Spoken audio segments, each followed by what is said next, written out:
Hello and welcome to DW Academy's event. I am Eddie Micah Jr.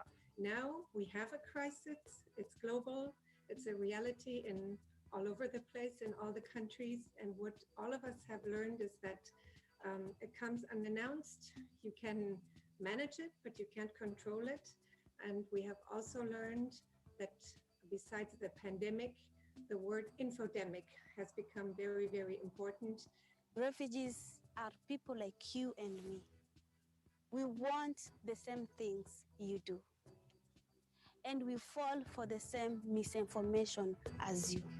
I'm delighted to be back at the second year of this annual Deutsche Welle Academy conference on communication, engagement, and accountability in crisis, and especially to moderate this panel, which is on cooperation between humanitarian and media development organizations. What I'm feeling is that despite the devastation that is caused by this pandemic, we have a unique opportunity to really focus in on community engagement and really less communication and more engagement. For us, the work, especially in the space of innovation, is very much centered on co-designing solutions and not parachuting solutions. So you're spot on. Technology is a means to an end. It is not to be used for experimenting on anyone.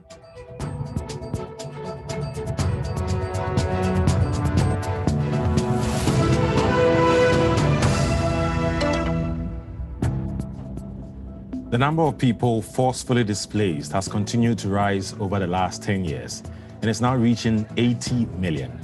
To make matters even worse, the COVID-19 pandemic has sparked a crisis of global magnitude, and infodemic, a word coined by the WHO, became a buzzword. These culminating crises have further exacerbated the refugee situation.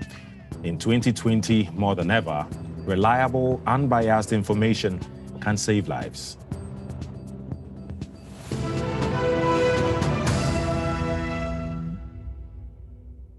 Hello, everyone. Hope you're doing good. Welcome to our second day of Displacement and Dialogue. This is DW Academy's virtual conference on accountability, engagement, and communication in displacement settings.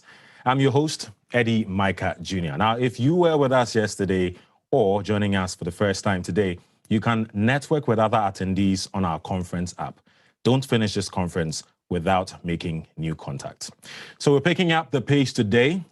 We will have to fully concentrate because either that or we don't get anything from what happens today. Now, 7 speakers will present their projects and ideas. It will be a trip around the world from Germany to Malaysia to Uganda, Cameroon, and more. There will be no time for questions, unfortunately, in this session, but our speakers will be answering your questions on our conference app where we created discussion topics with the same title as their talks. So go check it out.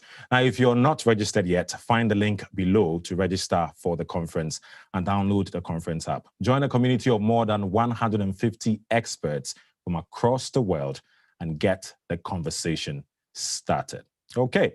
Now, our first speaker is Joseph Ashmore from the International Organization for Migration. He'll be speaking to us about how to improve messaging and feedback collection in displacement settings. He'll focus on how to improve messages so they are effectively understood. Over to you, sir. So I'm going to talk today about a project on compiling a database of information education materials for shelter, working with global shelter cluster partners and supported by USAID. Before I start, obviously we all know that communication is a two-way road. It's not just about us giving messages to other people. People need to be able to listen and share information. It's a two-way conversation. What we're going to focus on is materials which are going out, but obviously for them to be effective, we need feedback and to make sure they're the correct message and that they're getting to the right people. Too often we have messages where there's no feedback. We'll get the wrong message, the message channel will be broken, and we'll be giving the wrong information to the receiver. So this project is really looking at what materials exist already for a given context. So let's start with what is an information education communication material. Commonly, it's a video, a radio message, a video, some way of communicating messages. In our case, in the case of this project, safer construction message, or safer building, safer shelter messaging to people. They're used, and how they are used and how they should be used is different. But clearly what the most effective, what times when messages are used well, they're used as part of a training campaign, part of an education program, part of a program to get information using humans to transfer the message, sometimes with SMS system messages.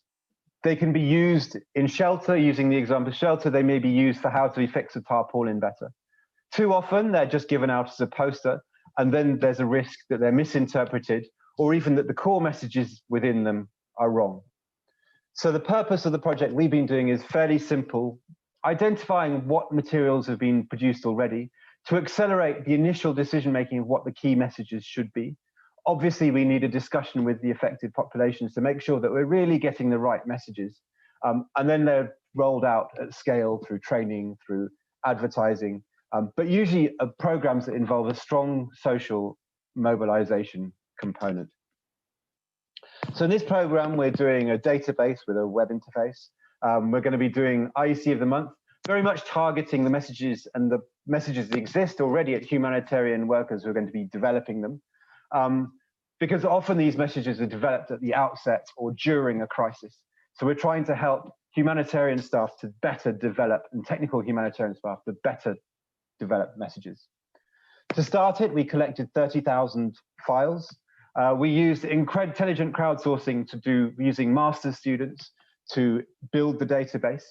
We entered over 700 files, and we worked with 46 expert reviewers. So we're doing a technical review stage to make sure that the graphical clarity is good, so that the messages can be understood, but also that they're sharing good technical messages. And as we look at them, we see many messages where clearly, when we look at this picture, we see we can have completely incomprehensible instruct drawings or more understanding, or we can have completely incomprehensible messages which need a lot of explanation to much clearer, simpler messages that are easy to understand. We also need to make sure that messages can't do harm. This message on COVID, without clear explanation, or even as it is, could actually lead to a transmission of COVID in shelter programming. It's not necessarily clear as a standalone message. So before we start sharing this database of materials, we want technical review of whether they're good, whether they can do harm, and where the potential pitfalls are. So to do this, one of the things we're doing is a technical review. We'll share a brief publication to help promote the work that we've done on compiling them. But we can see some materials are more technical accurate, some are graphically clear. And what we've done is we've worked with expert reviewers to review whether they think the materials should be repeated or not. From this, we built a database, and I think for the first time, this has enabled us to see what humanitarian actors, what kinds of messages we're compiling in shelter, what kind of messages we're producing for affected population, and where the gaps are, where the most consistent messaging is, but also where the most consistent gaps in the messaging given out is. We've done analysis. We found from the database or the materials we have so far that far more, for example, are for Asia than for responses within the Pacific. We found the predominant language of materials is English, a clear challenge in terms of communication if they're not even in people's own language. We're looking at an image library. This is a really interesting example where by having ready-to-go images, we can help speed up the production. So on the left, we have some examples developed, I believe, in South Sudan. In the center, adapted, you can see the same images developed for Chad. And on the right, by compiling the images, we can rapidly produce materials for use in Yemen. But obviously, the poster campaign on its own is not enough. We need more than just posters. We need more than just materials. We need people to work with people, listen to them, what the challenges are, adapt them to the local context, and get the messages to people who need them, but communicate them. And very often, how we communicate them is the challenge that we're seeking to address with this project. If you have any questions, please contact us, iec@sheltercluster.org. Please send us any interesting communication materials, posters, videos, radio messages, WhatsApp messages, tweets, that have been given out to promote safer building. And if you think you are good at communications and can help us with technical review to speed up responses in the future, please let us know. Thank you. So you heard it yourself. They are very available to answer any question whatsoever. Many thanks, Joseph Ashmore from International Organization for Migration. Something key is that, you know, when you send a message to someone and it's not understood by that person, then you have not really communicated. Something I learned way back in school. So communication is very key. So I'm sure most of us learned a lot from that presentation. Now, how to broadcast the right information without antagonism from power brokers. We were looking forward to bringing this talk to you since strengthening freedom of expression is the key objective of DW Academy. We believe that independent media and responsible journalism are essential all over the world. In a country where our speaker lives, the political climate has become increasingly tense over the past few years. The civil liberties have declined massively. Media practitioners are being put under pressure, intimidated, and threatened. It is in this environment that the person who was supposed to speak to you decided to step back, talking about the difficulties of reporting truthfully in the context of displacement without facing sanctions from those in power turned out to be too sensitive a topic. Now, talking about it might cause our speaker and his organization trouble, to say the least. Article 19 of the Universal Declaration of Human Rights states that everyone has the right to freedom of opinion and expression. This right includes freedom to hold opinions without interference and to seek, receive, and impart information and ideas through any media and regardless of frontiers. Our speaker could not exercise this right today due to the pressure he and many other media practitioners, activists, and private individuals are facing every day all around the world. We do not want to leave this without commenting. Now, let's move to our next speaker, Pena Okuru, who works with Opinion. Now, Opinion created a secure online platform for refugees and organizations working with them to communicate with each other. Pena, the floor is yours. Hello, I would like to start by sharing a fact with you. Did you know that of the 65 million refugees and IDPs worldwide, at least 93% of them is covered by a 2G network?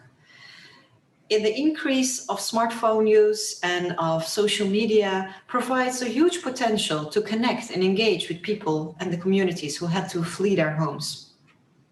In a world that is suffering from protracted crisis, the voices of people who are subject to it can be a powerful tool in helping rebuilding countries and bringing back peace. After all, affected populations are the best to know their needs, but also their solutions. But did you also know that refugee policies are often decided and executed on behalf of them and not with them? Ensuring meaningful participation of refugees in decision-making is insufficiently addressed. And of course, we are not blind for the challenges that come in engaging with communities on the move. Using traditional data collection methods, gathering these insights is often time and money consuming, and let alone unsafe. In certain areas, it's even difficult and complicated to do your outreach because of safety regulations and access. But it doesn't have to be like this. And this is where Opinion comes in. Opinion is a social enterprise that engages with communities. And we gather their insights through a secure communication platform, which allows stakeholders to make their decision based on the voices of the people. So in short, we set up communities of refugees through the same messaging apps that they are themselves using to stay in touch with their families and friends. So no need to download any difficult apps, but just continuing having a conversation, very informal, the way you're already used, but this time you're conversating with the stakeholders and NGOs who are working for you. So this enables Opinion to have conversations with thousands of people worldwide at the same time, with people in crisis situations who are generally difficult to reach. And this data is then also automatically converted into visual tables and graphs. This offers several advantages. On the one hand, Opinion offers a platform to refugees to amplify their voices and to tell their needs, and also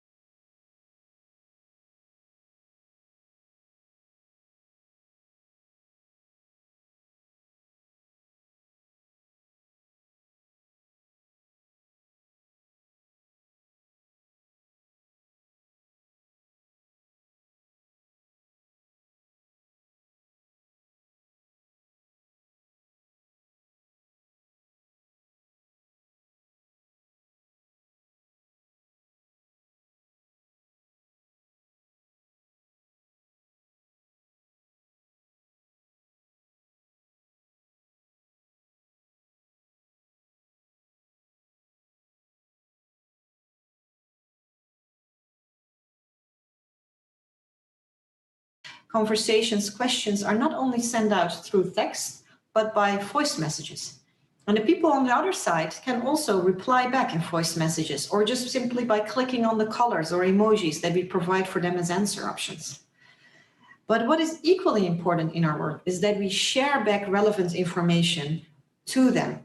So if they provide their needs, we ensure that we have referral that we can give back to them about their specific geographical area, or refer them to other organizations who are working on the topic that they have raised.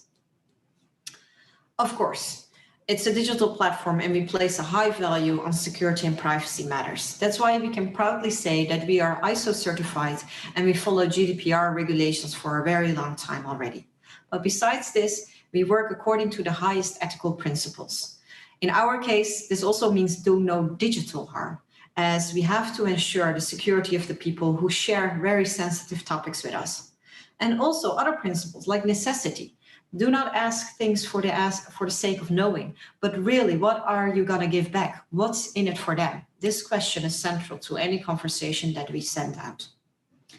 So to sum up, with Opinion, you can easily, flexibly, and constantly stay in touch with the people you are working for, and to enhance your data, to adjust your activities along the way, or co-create with them and share valuable information back. We offer a solution from start to end that will ensure the involvement of refugees as influential participants in decision-making on policy and programs. And this is critical, we think, to ensure resilience and sustainability. I would like to leave it at this, but of course, I would love to chat and hear more about you on what you think. And well, at Opinion, we love to hear your opinion. So please stay in for a further chat. Thank you very much. No, thank you very much. That was great information. Thanks a lot for that info. I'm learning a lot, guys, and I hope all of you watching are learning too. Now, let's go straight to our next speaker, who is Barnabas Samuel with the Community Development Center, South Sudanese refugee in Uganda's Rhino camp. He's going to be talking about lessons learned from community-centered media project, Suit Semi. My name is Barnabas Samuel. I'm a community activist, refugee, co-founder, and development programs manager at Community Development Center. Community Development Center is a refugee-led community concern organization with roots in community media. Our mission is to work for the welfare of communities and poverty mitigation. We always seek to help the vulnerable, under-resourced, underrepresented, conflict-affected, and displaced communities, providing empowerment and creating platforms for community development. I'm happy to speak to you about my experience as a refugee and talk about the work that we do in northern Uganda. Uganda is one of the largest refugee hosting nations in the world, with over 1.4 million refugees. Refugees in Uganda are mostly from the neighboring countries of South Sudan and DRC, fleeing war, violence, economic crisis, and political instabilities in their countries. Many experience horrible things on their way to the refugee settlement. Many lost their loved ones, properties, went through rapes, and survived death on their way when they were coming to the refugee settlement. And in the camp, there's so many difficulties. Actually, the refugee camp is a world full of uncertainty. In September 2019, in partnership with the Health Communication Resources, we launched a project in Rhino Camp Extension Omogo. The community called it Sotseme. Sotseme means the voice of compassion, a good voice, the voice of compassion. This voice of compassion media project aimed at stimulating positive behavior change, builds peace and social cohesion among communities in Omogo. We help prevent conflict through providing reliable information channels in partnership with Hagiga Wahid. Hagiga Wahid is an SMS misinformation management system, a project that also the Community Development Center is implementing in Rhino Camp. We trained and equipped refugees and service providers on how to design, create, and produce audio content that promotes peace, health, and development. We piloted Sotseme by distributing speaker boxes to households, families, and listening groups in Omogo, a very good number of listening groups and families in Omogo village. And we distribute SD cards with fresh contents with community-centered information every week to these listening groups and these households who are benefiting from the community-centered media project that is in Omogo 4 village. The outbreak of COVID-19 worsened the situation and brought uncertainty on top of uncertainty. It's like crisis on top of a crisis. There was much fear, panic, and a wave of misinformation. And also refugees became food insecure. Refugees in Omogo, just like displaced communities in remote settings around the world, they have great need of information. This is when a conflict prevention project got repurposed into a COVID-19 health crisis response. In this situation, Hagiga Wide started receiving tons of rumors and misinformation about the COVID-19. Community members started calling in Sotseme, and the media started running campaigns. These campaigns is to help understand the community information needs. So then, Sotseme was so full of awareness content and prevention devices based on World Health Organization information. And we also ran CSS in different languages to help community members understand the messages on COVID-19. And then community members also started educating one another. And so they do this in many ways. One of the ways is creating and composing songs in local language. Some of these songs are played on Sotseme so that the community members can be able to listen. And then we also added good music, such kind of music that can help lift the spirits of people up during the lockdown. Sotseme started relaying accurate and verified information with the help of Hagiga Wahid. Mental health service providers also started working together with Sotseme to help community members deal with emotional stress and COVID-19 uncertainties. We also see that community members benefit by understanding what service providers are providing, because service providers started communicating to communities about the services that they offer, the support services that they offer. And in this way, Sotseme started facilitating communications between the two. Sotseme also kept communities together during this time. So community members started sharing their stories and how they're managing during this difficult time of the COVID-19 crisis and lockdown. And then we also see that the media is helping to make community members, the project is currently helping community members to overcome COVID-19 impact and encourage constant vigilance against COVID-19. how we have worked in the face of the pandemic, providing life-saving information. How did we keep ourselves safe? And how did we prevent the risk of spreading the virus while we are doing this very important work? We actually got more recorders and gave them out to the community. So these recorders are there in the listening groups so that people are able to record and share their stories and messages during this time. We used to have a mobile studio which is brought into the community. We could not do that because it will always bring people together.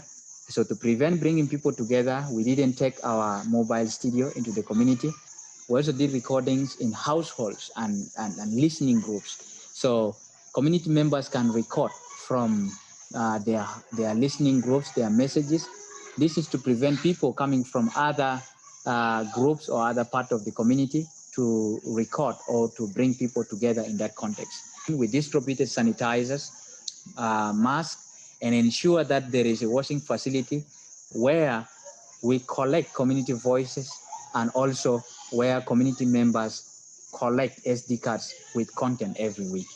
We ensure that there is physical distancing when people are listening, and then this is made possible because our speaker boxes, we have speaker boxes which are very loud enough for people to listen to the messages from their homes and from wherever they are staying, so that they have access to this. In conclusion, local solutions are real when it comes to crisis situation. Community-centered approaches and local initiatives are effective means to the question of responding to any health-related crisis. And community-centered media specifically is a powerful and helpful tool in that context. Thank you for listening.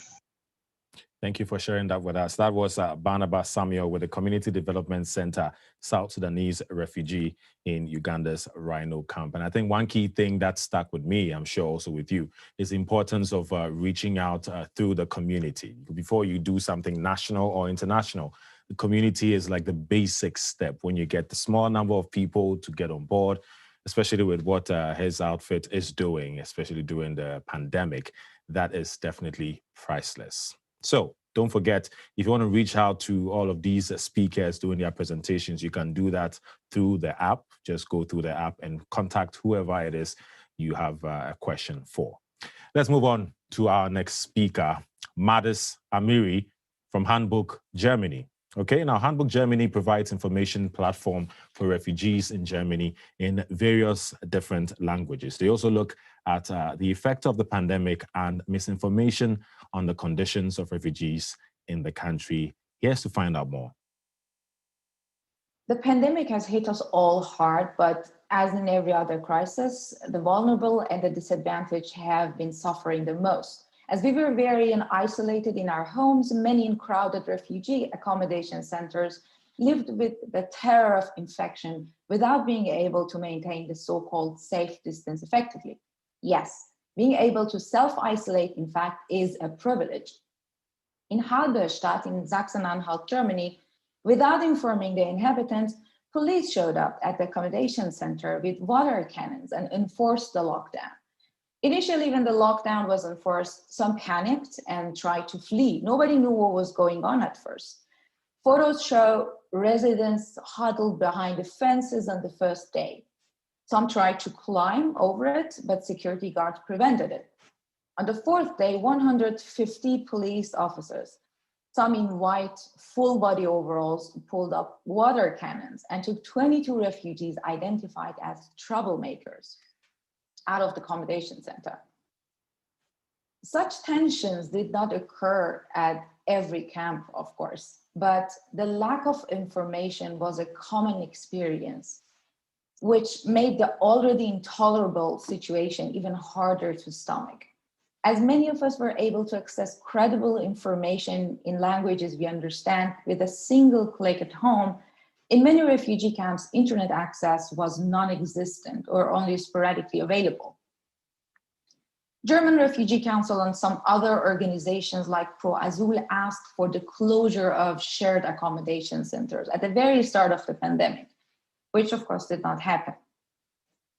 In March, when the pandemic was appearing in the headlines in Germany, we at Handbook Germany already had an information platform in 7 languages and a community of followers, including refugees, as well as students and migrants from various countries. We already had our well-established formats and content, but extraordinary times calls for extraordinary measures. We had to adapt very quickly and flexibly in order to be effective.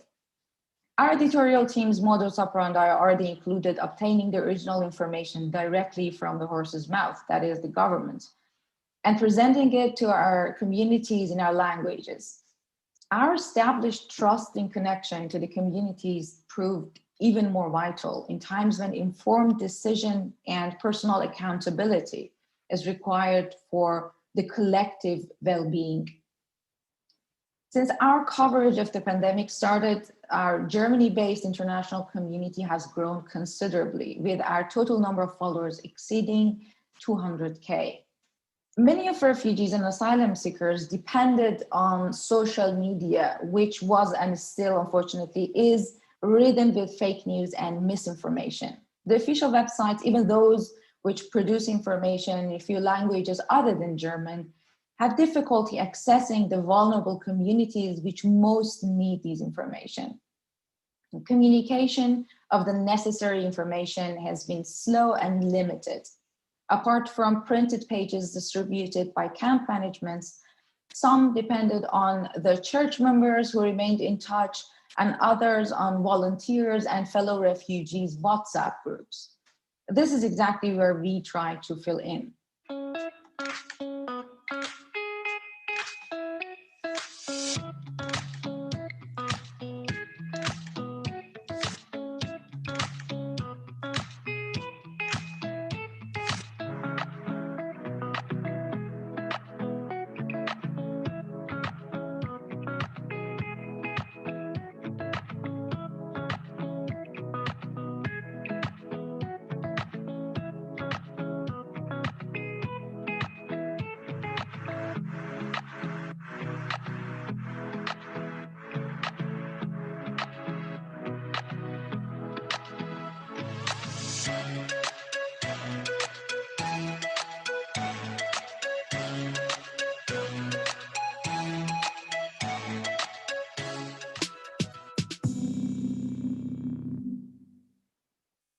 Furthermore, we try to give people a voice and use social media as a double-sided communication path with our communities.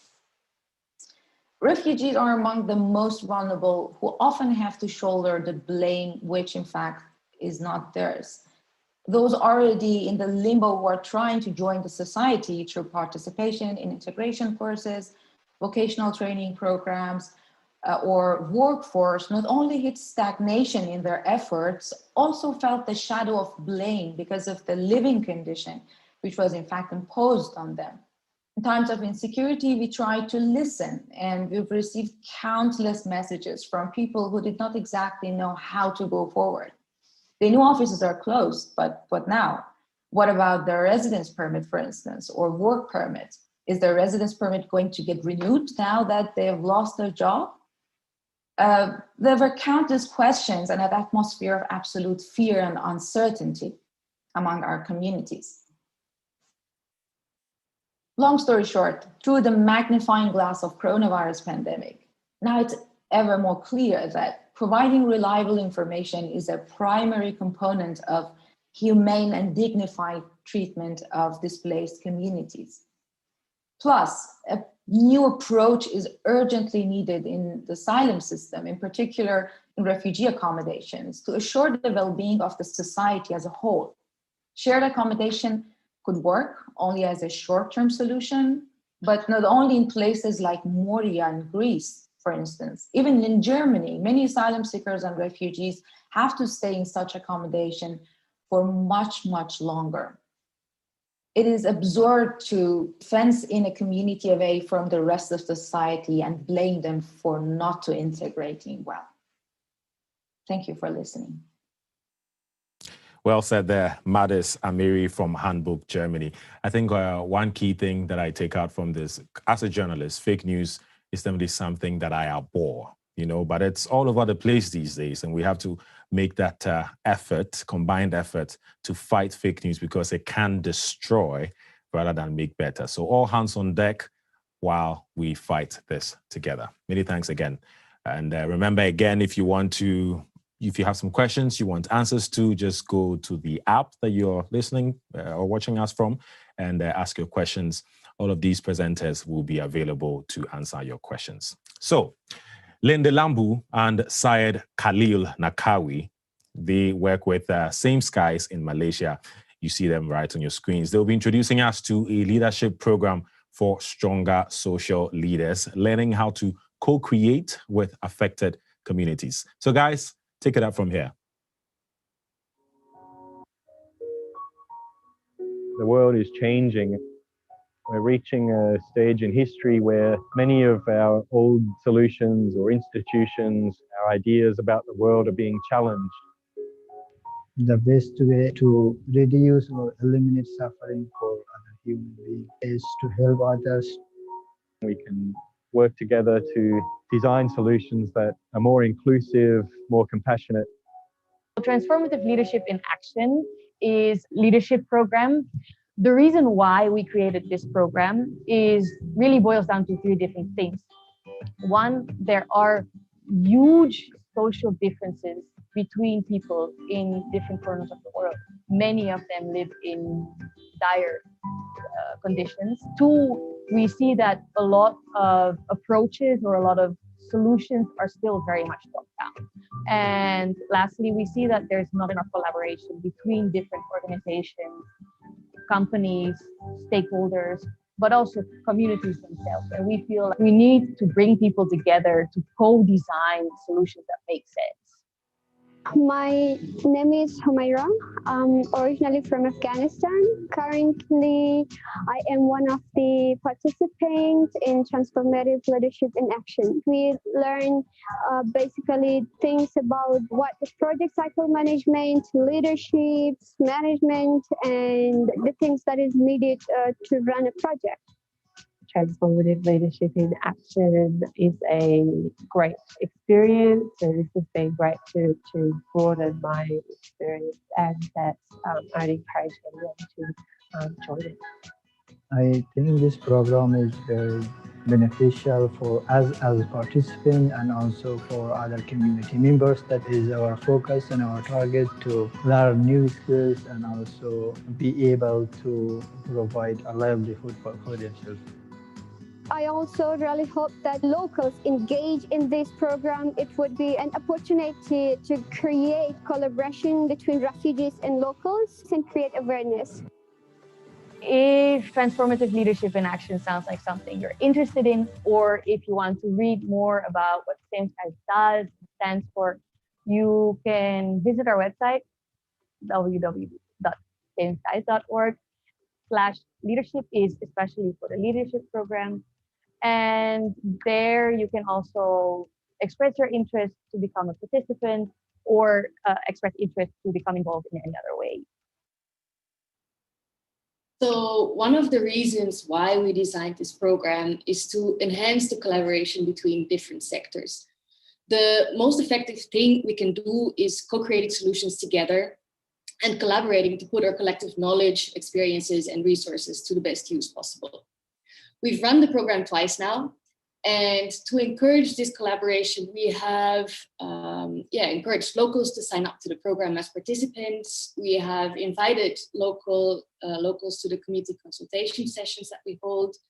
We have sought collaborations and partnerships with local stakeholders like other NGOs, universities, individual experts, businesses. And we've held focus group discussions or individual interviews with local stakeholders working in the area where the new project will be established. And what we have seen is that, we get a lot of applications from refugees, and a lot of individuals in the region are also interested to participate. but some struggled to travel to the design camp or to cover the participation fees. We have seen high interest from local stakeholders, and we've explored numerous partnership opportunities. We have also seen that during the second program that we've run in 2020, that more locals are showing interest in joining the community consultation sessions. And after the first program, we've seen that in the project that was started, Refugee Network Center it's called, more locals and refugees became involved after some time of running activities. Hi, I am Khalil. I was one of the participants during this year in Transformative Leadership in Action program. During 7 months of training with Sun Skies, we had design camp during which we worked together with refugee and local Indonesian to brainstorm project ideas. We were joined by some local Indonesian who were able to help us by answering a lot of questions regarding how they perceive refugees. During pitch sessions, we got to present our design project to the community and other stakeholders and ask their feedback. We are now at the final stage of our planning our activities, and those will start really soon. Our goal is to create collaboration between refugees and the local community, as we see this big gap between these two communities, which leads to a lot of problems and misunderstanding. I think through this collaboration, we can introduce refugees to local. So the majority of locals still do not know that there are 14,000 refugees living in their country, and these foreigners around them are not tourists nor illegal immigrants, but they are refugees who have escaped war and persecution. To enhance the collaboration, we want to find Indonesian volunteers to teach Bahasa Indonesia to our refugee participants. Furthermore, I am very optimistic that in the future, more locals will be involved in what Sun Skies and Jakarta Bersatu are doing. I hope we can open a bigger door for volunteering for those who are looking for such opportunities to gain experience and knowledge and contribute to human society. And also, I believe that way we can achieve much more of our goals. Over the 2 rounds of the program that we've done so far and 6 years of operations at Same Skies, we've learned some lessons in engaging the local community in our efforts. We would still like to increase active participations of locals in the program as participants, as well as local businesses such as corporate entities, educational institutions, health providers, local NGOs, as contributors or even as sponsors to cover the participation fees for their employees or for refugees. We would like to invite you to provide any suggestions to increase this participation and collaboration on the Whova app. We look forward to talking there. Well, that was, I guess none of us expected that to be that short, but that was an impressive presentation by Linde Lambu and Syed Khalil Nakawi, working with Same Skies in Malaysia. And I think something I pick up from the name, Same Skies, talking about handling better the refugee crisis. We are all responsible. We all are the same human beings. We have the same skies, we have same rains, we have the same sun, we have same everything. So why not treat all of us with the respect that we all deserve? So I'm not part of the ones that are doing a presentation, but that was a little presentation from my side. But hey, again, just a reminder, go out there on the app, like she said. If you have any questions that need answers, go there and let it be known. Okay, so let's move on to someone who's going to be talking next, Thomas Kalunge. He's a strategy advisor at Rogue Agency. And COVID-19 pandemic is affecting other ongoing crises. So how does one implement projects, during a conflict within a conflict? Think about it.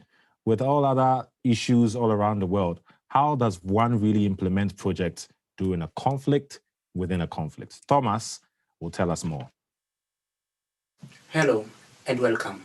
My name is Thomas Kalunge from the Rogue Agency for Open Culture and Critical Transformation.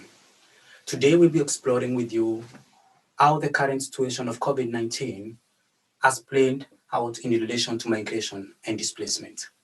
We will do this via audio snapshot of how our project partners have dealt with the situation in their respective locations and what challenges they have had to overcome. Before that, however, let me tell you a little bit about our organization. The ROC agency initiates and implements projects in a wide variety of areas, especially in open technologies, open knowledge, and peace building.